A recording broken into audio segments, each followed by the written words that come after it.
Hello students, good morning.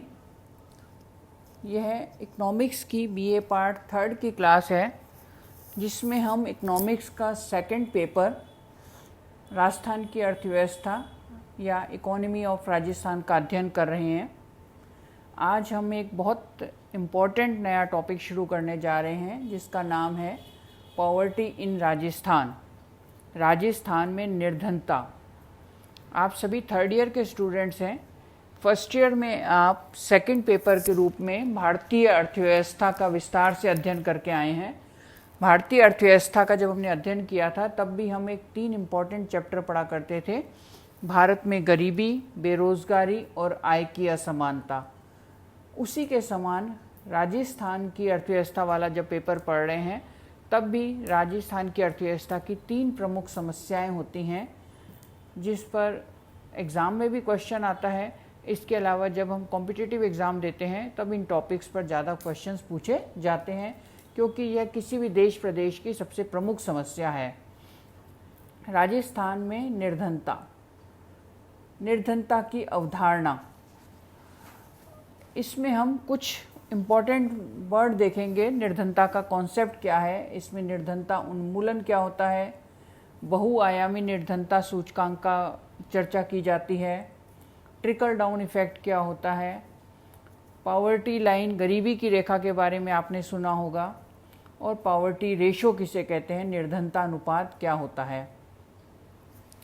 योजना काल में भारत में निर्धनता काफ़ी चर्चा का विषय रहा है।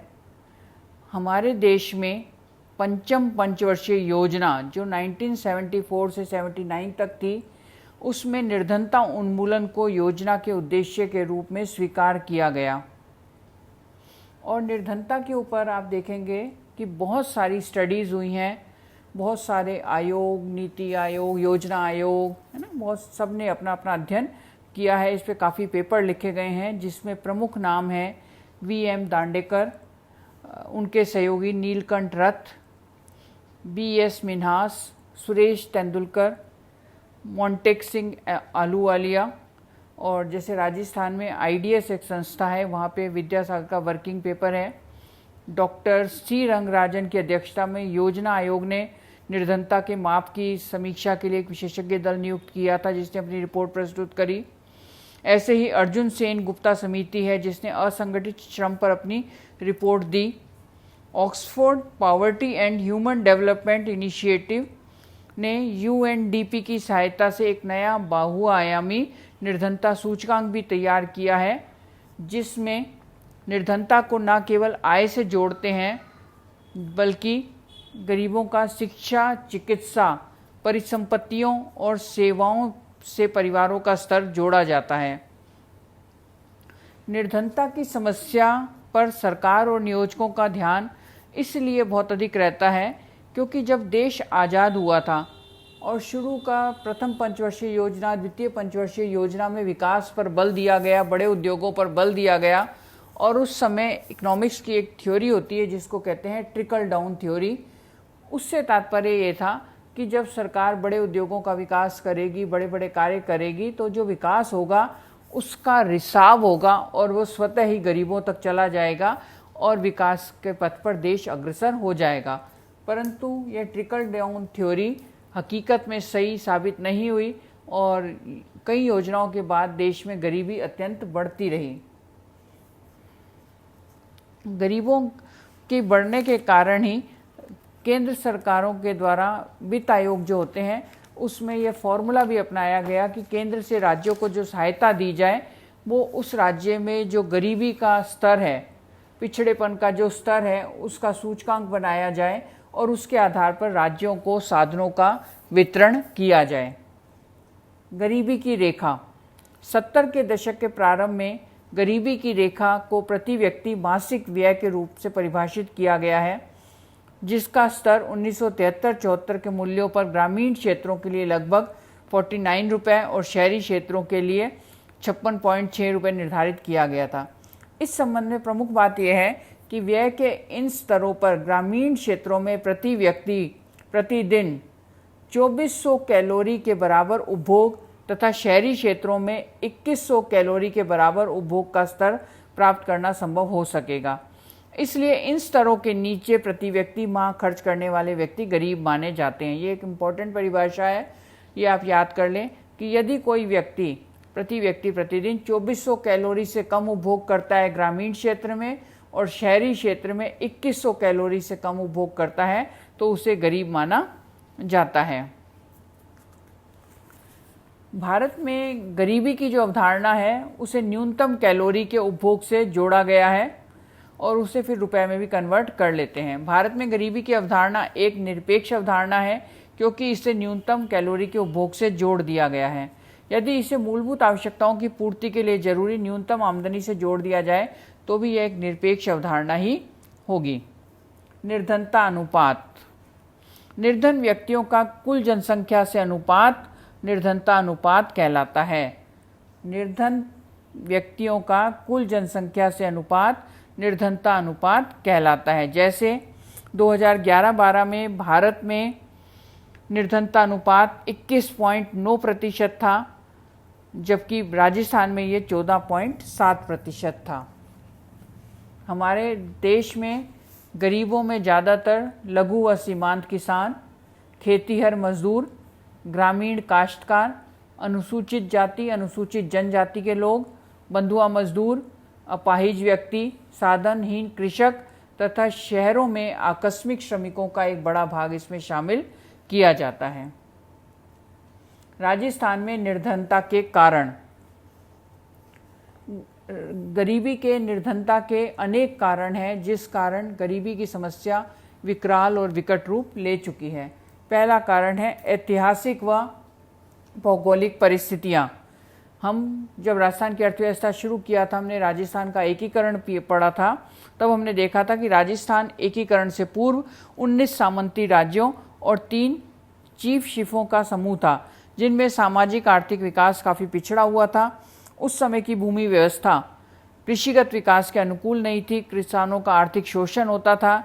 राज्य का सामंती वातावरण गरीबी और पिछड़ेपन का जनक है। इसके अलावा राज्य के शुष्क तथा अर्धशुष्क प्रदेशों में कुल भूक्षेत्र का 61% है, जहां पर लगभग 40% जनसंख्या निवास करती है। यह क्षेत्र प्राकृतिक विपदाओं जैसे अकाल सूखे के निरंतर शिकार होते रहे हैं, जिससे गरीब विशेष रूप से परेशान होते हैं। उनके लिए रोजगार, आमदनी, खाद्यान्न और पानी की कठिनाई सदैव उत्पन्न होती है और ये सुविधाएं प्रदान करने में सरकार को काफ़ी व्यय करना पड़ता है। दूसरा है जनसंख्या संबंधी तत्व। जनसंख्या की समस्या राजस्थान में क्या है, उसके क्या समाधान है, इस पर आप चैप्टर पढ़ चुके हैं, जिसमें हमने पढ़ा था कि राज्य में जनसंख्या की वृद्धि दर जो है वो 1991 से लेकर 2001 के दशक में तो 28.4% रही थी और 2001 से लेकर 11 के दशक में कम हुई, परंतु फिर भी वे 21.3% रही, जो भारतीय औसत दर से अधिक है। इसमें ग्रामीण जनसंख्या 5.15 करोड़ आंकी गई है। इस प्रकार ग्रामीण क्षेत्रों में जनभार बढ़ने से विकास की चुनौती बहुत बढ़ गई है। इसके अलावा 2011 की जनगणना के अनुसार राज्य में अनुसूचित जाति और अनुसूचित जनजाति के लोग क्रमशः 17.8% और 13.5% हैं, जो समस्त भारत से अधिक है। इनमें गरीबी का दबाव अत्यधिक है। जिन जिलों में जनसंख्या में पिछड़ी जातियों का अनुपात ऊंचा पाया जाता है, वहाँ गरीबी की समस्या अधिक है। राजस्थान में मरु क्षेत्र, सूखाग्रस्त क्षेत्र, जनजाति क्षेत्र, पहाड़ी क्षेत्र विशेषतः गरीबी के शिकार पाए जाते हैं। नेक्स्ट पॉइंट है आकस्मिक श्रमिकों का बढ़ता अनुपात। शहरों में आकस्मिक श्रमिकों का अनुपात बढ़ने के कारण निर्धनता पर प्रतिकूल प्रभाव पड़ा है। शहरीकरण बढ़ा है, ग्रामीण क्षेत्रों में रोजगार के अवसर हम उपलब्ध नहीं करवा पाए, तो जो भी मजदूर बेरोजगार होते हैं वो शहरों की ओर आते हैं। इससे शहरों पर दबाव पड़ता है और इनके कोई नियमित कार्य की व्यवस्था नहीं होती है। अभी आपने देखा होगा कि कोरोना काल में जैसे ही लॉकडाउन किया, शहरों में सब बंद हो गया, तो ये जो आकस्मिक श्रमिक थे उनका पलायन शुरू हो गया। वो शहरों से वापस गाँवों की ओर गए, तो आपने देखा कि बड़ी संख्या में श्रमिक बिना साधन के पैदल ही गाँवों की ओर चल दिए, जिससे इस समस्या का विकराल रूप आप समझ सकते हैं। नेक्स्ट है भूमि सुधारों के क्रियान्वयन का अभाव। कृषि का जब हमने यूनिट पढ़ा था तो हमने देखा था कि राज्य में सीमा निर्धारण कानून को लागू करके अतिरिक्त भूमि को भूमिहीन किसानों में बांटने का जो काम है वास्तव में बहुत धीमी प्रगति से चला है। उसमें अनेक बाधाएं रही हैं। भूमि सुधारों के बाद भी कार्यशील जोतों के वितरण में भारी असमानता पाई गई है। सीमांत व लघु जोत जो खाली 2 हेक्टेयर तक होती है वह कुल जोतों के अनुपात का 58.3% है, पर इसके अंदर कुल कृषि क्षेत्र का माल मात्र 16% ही समाहित है। अतः भूमि सुधारों का गरीबी दूर करने में योगदान बहुत ही कम रहा है। नेक्स्ट है कृषिगत उत्पादन में अनियमित उतार चढ़ाव तथा ग्रामीण निर्धनता। ग्रामीण निर्धनता का सीधा संबंध कृषिगत उत्पादन से माना गया है। राज्य में मानसून की अनिश्चितता अनियमितता के कारण कृषिगत उत्पादन में वार्षिक उतार चढ़ाव आते रहते हैं, जिससे सूखे व अकाल के वर्षों में रोजगार और आमदनी पर विपरीत प्रभाव पड़ता है। पशुपालकों के लिए पानी व चारे की भीषण समस्या उत्पन्न हो जाती है और अत्यंत आर्थिक हानि होती है। नेक्स्ट पॉइंट है निम्न आर्थिक और सामाजिक स्थिति। राज्य में प्रति व्यक्ति व्यय के अनुसार गरीब जो समूह है उसकी आर्थिक और सामाजिक स्थिति काफ़ी दयनीय है। इन गरीब जो लोग होते हैं वो कुपोषण और निरक्षर होते हैं, जिस कारण उनका विकास संभव नहीं होता है। नेक्स्ट पॉइंट है आवश्यक वस्तुओं एवं खाद्य पदार्थों की कीमतों में वृद्धि। गरीबों द्वारा खरीदे जाने वाले आवश्यक पदार्थ और खाद्य पदार्थों की कीमतों में वृद्धि होती है, जिससे गरीब वर्ग और गरीब होते जाते हैं। इनकी कीमतों में बहुत तेजी आती रहती है, इन्फ्लेशन होता है, जिस कारण उनकी आर्थिक स्थिति में सुधार नहीं होता है। ग्रामीण व शहरी क्षेत्रों में समस्त देशों के विभिन्न क्षेत्रों की तरह राजस्थान में भी गरीबों के उपभोग की अनिवार्य वस्तुओं की कीमतों में विशेषतः खाद्य पदार्थों की कीमतों में वृद्धि हुई है। मोटे अनाज, बाजरा, जौ, दाल, खाद्य तेल, चीनी, गुड़ के दाम में निरंतर वृद्धि होती रहती है। इससे मजदूरी बढ़ने पर भी जीवन स्तर निम्न ही बना रहता है। सामाजिक सेवाओं की अपर्याप्तता। राज्य में आज भी शिक्षा, स्वास्थ्य, चिकित्सा, पेयजल की पूर्ति आवश्यकता से काफ़ी कम पाई जाती है। मरु पहाड़ी क्षेत्रों में प्रत्येक बच्चे को 1 से 2 किलोमीटर दूरी में स्कूल की व्यवस्था करना मुश्किल है। इसी प्रकार बस्तियों में सामाजिक सेवाएं ठीक से नहीं पहुंच पाती हैं। गांव में शिक्षा, पेयजल, चिकित्सा, पुलिस, सामान्य प्रशासन, विद्युत आदि की सुविधाएं अच्छी नहीं है, उनमें गुणवत्ता का अभाव है। जनसंख्या का फैलाव मरु प्रदेश में अधिक है, इसलिए सार्वजनिक सेवाओं को जनता तक पहुंचाने में अनेक खर्च करने पड़ते हैं और इस कारण गरीबी से संघर्ष बढ़ता जा रहा है। कॉमन प्रॉपर्टी साधनों से मिलने वाली सुविधाओं में गिरावट। पहले जो गांव में गरीब लोग रहा करते थे उन्हें गांव की जो कॉमन प्रॉपर्टी, चारागाह, वन, नदी के किनारे, इनसे भी कुछ संसाधन प्राप्त हो जाते थे और वे अपना जीवन यापन कर लेते थे। परंतु पिछले कुछ वर्षों में एक अध्ययन किया गया जिसमें ये बताया गया कि कॉमन प्रॉपर्टी है, इसका भी आजकल निजीकरण होता जा रहा है, जिस कारण इसका लाभ ग्रामीणों को नहीं मिल पा रहा। अब जनजाति के लोगों को वनों से आवश्यकता अनुसार जलाने की लकड़ी नहीं मिल पाती, वृक्षों की अनियमित कटाई हो रही है, मिट्टी का कटाव हो रहा है, परिवेश असंतुलन की समस्याएं उत्पन्न हो रही हैं, जिससे कॉमन प्रॉपर्टी काफ़ी क्षीण हो गई है और इससे गरीबी दूर करने में मदद नहीं मिल रही। औद्योगिक विकास का अभाव। गांव में कृषिगत विकास भी नहीं हुआ और साथ ही साथ औद्योगिकरण भी काफ़ी पिछड़ा हुआ है। पूंजी का अभाव है, तकनीक पुरानी और पिछड़ी हुई है, जिससे औद्योगिक क्षेत्र अगर बढ़ता तो गरीबों की स्थिति अच्छी हो जाती, परंतु ऐसा नहीं हो पाया है। ये गरीबी के कारण हैं। राजस्थान में समस्त देश की भांति विभिन्न ऐतिहासिक, सांस्कृतिक, भौगोलिक, जनसंख्या संबंधी और आर्थिक तत्वों ने मिलकर राज्य में गरीबी की समस्या को बहुत ही विकट और विकराल बना दिया है।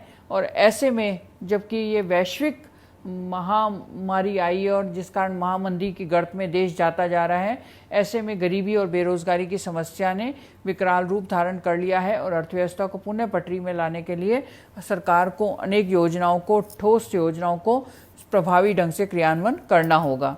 नेक्स्ट वीडियो में हम राज्य में निर्धनता उन्मूलन के विभिन्न कार्यक्रम पढ़ेंगे। धन्यवाद।